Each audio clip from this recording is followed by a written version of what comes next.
Alright, guys, Newcastle have just beaten Arsenal by 2 goals to 0, and this is a massive result.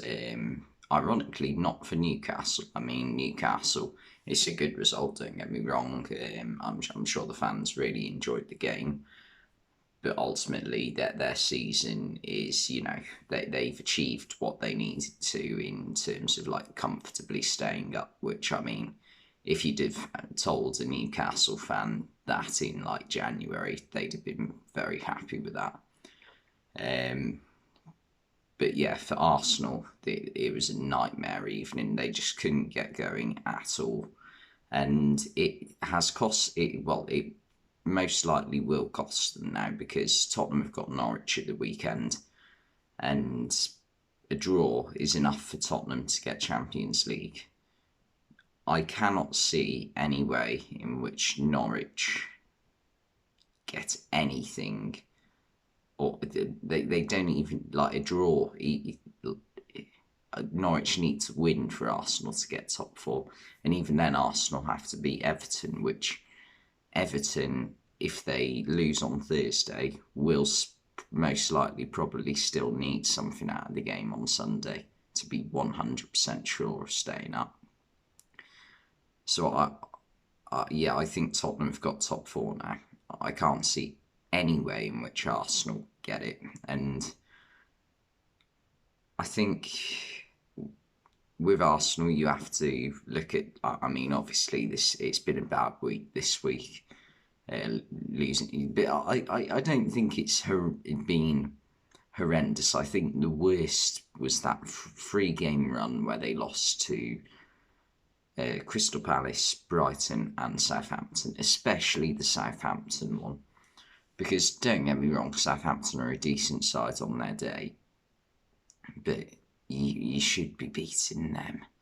Like Brighton, they're a good side at the minute, and Crystal Palace, they tend to perform better against the big teams this season for some reason. So I mean that you can argue that they're not easy games, but if you're going to get top four, they're games you need to be winning like 75% of the time. And Arsenal didn't do that. So for me, Tottenham have done really well to get back into the, well, I was going to say contention, but now it looks like they are going to get it. Like all they have to do is not lose to Norwich, don't concede a goal. You've got top four. Yeah, the game tonight though, it was all one-way traffic pretty much. When they showed the stats at half-time and they said that Arsenal had more shots than Newcastle, I was absolutely amazed because Newcastle completely dominated Arsenal. They had way more of the ball, and I still thought from even though they had less shots, they had better quality shots, like better quality opportunities. Aaron Ramsdale had to make a few good saves. Having said that, though, Ramsdale nearly had a calamitous moment where he was pressed down and got quite lucky that I think it was either Callum Wilson or Jacob Murphy. I think, yeah, Callum Wilson. He got really lucky that he didn't deflect off Wilson and just go into the net. Wilson tonight, though, for his first game in God knows how long, had a superb game. He nearly scored a absolute screamer of a goal in the second half when it was 1-0. He just controls it, turns around 35 yards out, sees Ramsdale off his line, narrowly goes past the post a little bit to the left, and that's a superb goal. But yeah, the goal came from a really good counter attack from Newcastle. Joe Linton down the left hand side crosses it in, and I thought it was Callum Wilson who got on the end of it, but it was actually Ben White turned it into his own net. So yeah, not a great return for Ben White to the starting 11. But to be fair, I don't think he was the problem for Arsenal tonight. The problem was they never got going in midfield. They couldn't keep the ball for longer than 10 seconds, especially in the first half. Second half, I thought, even though that's when they conceded the goals, that was probably the periods of the game where they actually had a bit of the ball. With about 10 minutes to go, Newcastle, there was about a 5 minute spell where they were under a lot of pressure.